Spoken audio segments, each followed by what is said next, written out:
Alright everybody, what's up? This is Rolly Legs, doing some CFN replay analysis. This is actually for one of my videos. The last few videos that you guys have been watching on my YouTube channel has been for students or for people that have reached out to me, because I kind of offered it. I was like, hey, if anybody wants me to do replay analysis for you, I can do a replay for free. You know, usually we can do these things on Medify where you can sign up for like, you know, one-on-one personal message, you know, session with me to go over some replays, talk about these things and review. But I decided to do some of these in a kind of like more of a public forum, so that people can see what they're doing right, what they're doing wrong, and can always go back to YouTube and find them on my channel. Like I said, I've been doing a lot of these for my students. I decided to do some now for myself, so I'll be uploading at least 2 of these replays. I'm gonna try to do it a day, just to get an idea of how to play Chun better and get into the mind of a higher level play. I know a lot of these replays that you guys have been seeing has been of lower play, typically bronze or silver. So I want you guys to get a glimpse of what high level play is and what our thought process usually consists of, or at least my thought process. Today I play against a Laura, Clit 242. It was a really strong set. I will say, out of a lot of all the characters that I play against, I don't really play against Laura that much, and it's really hard to get that much practice because I feel like I know what I'm supposed to be doing, but at the same time, things can happen, and I like going back to these replays. This is me watching the replay for the first time, like you guys. So I'm gonna see a lot of things that I'm doing right. I'm gonna see a lot of things I'm doing wrong. Hopefully, I can catch them and kind of explain what I should have done better and how to correct these mistakes that I'm making. I've been rambling, so let's get into it. For the most part, this is kind of what you want to be doing. Like, this is the range that you want to be right here, and you want to deliver this fierce punch right here. Like, you basically want this kind of a range against Laura, because you're not, she doesn't have the ability to out footsie you. She has to whiff punish a lot. So you do have to be careful, because Laura's are expecting you to be pressing the fierce punch. And so movement and spacing matters a lot. I can't just throw it. I can't be predictable about it, because it's real easy to look at somebody and catch them with punishing. So I have to make sure that I'm attacking, you know, in different intervals and making sure that I'm getting in the right ranges. I don't really want this to whip. I want them to get hit by this, but it's hard to, because, you know, you gotta play that footsie range. The thing I have to be careful with Laura is low forward, also standing fierce punch, also standing middle punch, those kind of things. This is already the first mistake, and this is a big mistake. I should not be letting jump happen. She's already gonna get a mix up after this. She's already plus on block. She will be plus. Let's see. She should be like plus, I don't know, like 8 or something. Maybe 13. No, 5. Okay, 5. It's still enough to do a command grab, so I can't interrupt or anything like that. So I gotta be careful. But she just go for little jabs, which is good. So I didn't get anything wrong with that, but she gains information, and that is something that is very important. I try to stress this a lot. Any interaction you have with somebody, it's all information. It's all knowledge. So her jumping in and me having to block it, I'm already at a disadvantage. Because I have to now choose what to do next. Like, I got out of this situation, doesn't mean the situation is gonna repeat. Next time they can go for a grab, and I might have to jump. I might have to do something about it. So I got lucky that nothing happened, but I also need to know now. I need to make sure my anti-airs are on point. Okay, so using that fireball, getting close in, just to kind of create space again. Just trying to play that footsie. I missed the whip punish on this. You know, right here on this middle kick that she did, the crouching middle kick. I was just a little too late on that. I didn't get to whip punish. So this is what you want to do. This is how you want to play the neutral. The stand heavy kick is for people that are walk up. So typically, like this is what usually happens. Okay, typically this is what's gonna happen. So when I hit them with that, they back off, right? So they get pushed back. Look how much they get pushed away, right? So now they're not in footsie range anymore. Now I know that they have to walk up. I know this now because they want to get back into footsie range, right? So because of that, when they walk forward, I'm gonna throw this heavy kick out just to make sure that I'm able to land something that's kind of like at a high range or something that's really something that can stop them from walking forward. So I throw this heavy kick out right here. Okay, and that's why it works out a lot with that heavy kick is because I know that they're gonna walk forward to get back into range. That's just kind of like a given. Throw the fireball, get the plus range. So I'm controlling the neutral pretty well. Like look how much chip damage, gray damage is being displayed. That's because I'm making them block a lot of things, which is good. That's what you want. Okay, there goes the whip punish, nothing, and then the hiccup from on the low forward. So just because I went for this jump neutral, they were able to get in. So I do this jump neutral just to make sure that they don't jump in, that they don't do like a random elbow, just to try to catch them being aggressive because it's kind of like the ground is accessible now. They can walk up, but then they're gonna take this jump in, and Chun-Li has one of the best jump neutrals in the game. So I try to do that just to kind of keep that range. But because of that, they got close enough to where I didn't do anything there, and then I got hit.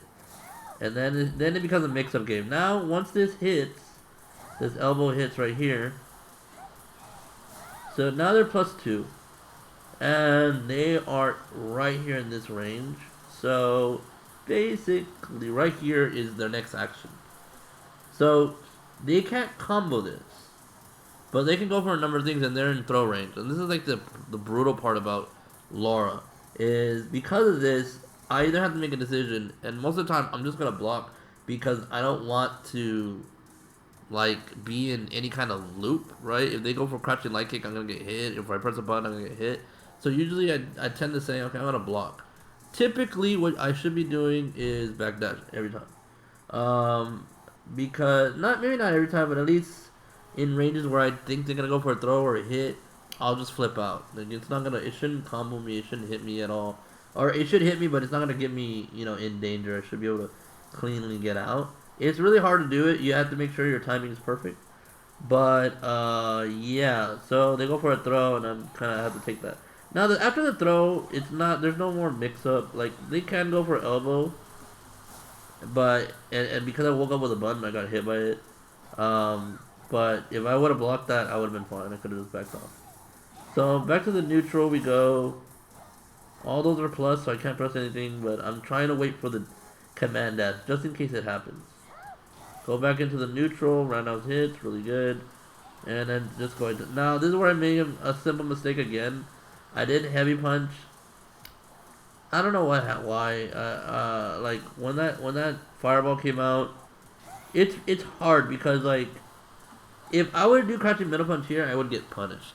This is something that I had a lot of trouble with against Idom when we played in Street Fighter League, like offline. I would do crouching middle punch here, and he would just punish me every time because it's actually -3 on hit that close. So he would just do stand light kick, elbow or light elbow, and I would have to go in the mix. So I can't really punish this range. If I was farther away, I could do crouching middle punch because I wouldn't get punished. But because I'm this close, there's really nothing I can do other than like if I were to read it, you could do crouching light kick.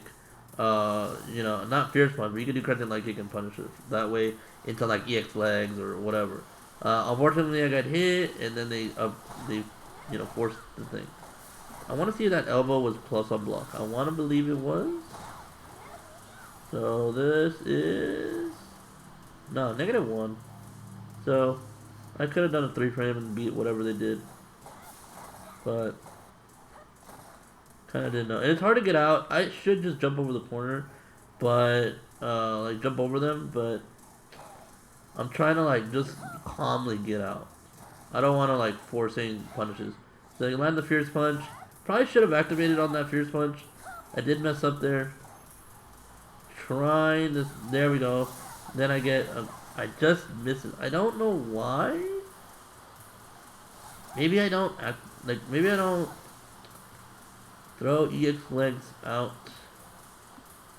to.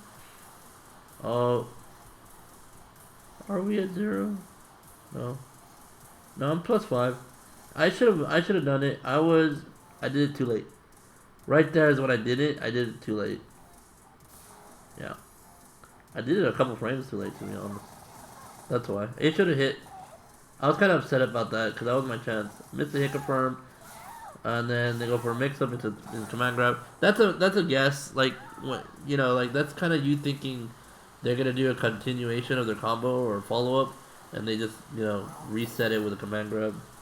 Nothing I could really do about that. Like, I could have jumped, but I wasn't really thinking about it. But a couple mistakes for sure. Nice hit confirm, and this is something that I did notice with Clint was that he was confirming a lot of those moves like really well, like better than most Laurels that I fight. He was actually just confirming. Nice beat. I went for the EX just to kind of throw it out, see if it could stop the pressure. Didn't, and it got me in trouble. And then I went for V shift, nice read. And then I went for that, and it just kind of like, it was kind of unfortunate. What I have to do here is if I'm blocking these jabs, which is hard. Like for me, it's hard, but in general, it's a little bit tough. What you should be doing, there's a couple things you should do. A, either V reversal it, or B, backdash it. And I should have been backdashing these jabs. I was just like, it was so unfortunate that he kept doing jab, jab, jab, jab, and then the one time I wanted him to do another jab, so I could beat it with Spinning Bird, that happened. And then I got stunned, and I'm pretty sure I'm dead. Yeah.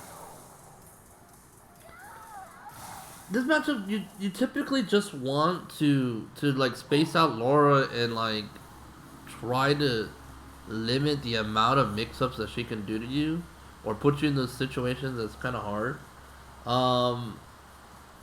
Yeah, it was just really unfortunate. I understand, like, looking at this replay and seeing like there was a couple things that I messed up, but to be honest, this Laura really made some good decisions and some good key like hit confirms that really like pushed the punish game to more than what I normally get to. So I got stunned, especially in that second round. I got stunned really fast.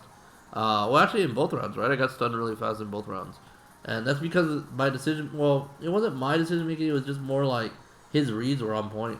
He saw what I V-shifted. He saw, you know, he evaded the EX spinning birds that I did twice. So I couldn't really get going. I did miss a couple things the first round, especially that EX legs that kind of would have pushed up to the corner and gave me some, you know, some mix-ups or some kind of momentum. But unfortunately, I wasn't able to do anything with that. And in the end, it cost me the match. But overall, for me, I know that personally I need to work on the Laura matchup. I feel like I do okay, but I can always do better, and it just seems like I need to. I will say one thing for sure. My biggest weakness is I don't hit confirm really well. I kind of like just press button, not just press buttons, but I just play the neutral, and I don't really think about advancing. Because I'm like, okay, this guy's gonna jump, or I'm gonna get a crush counter with roundhouse or something, right? I need to be able to advance the game and push them back with hit confirms. And it's risky and it takes a lot of confidence, and it's hard to build that up, but it's required. And so, not something that I just got completely demolished, but definitely not a good game for me playing against this Laura. But hope you guys enjoyed that replay analysis. I will throw out one more by the end of the day.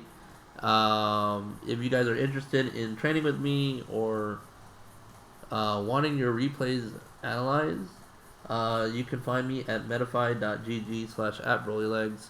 This week it's 50% off. So, and you can sign up as many times as you want for whatever days in the future. So if you guys want to sign up, now's the chance to do it. I will sign off for now. Thank you guys for watching, and I'll see you all later. Peace.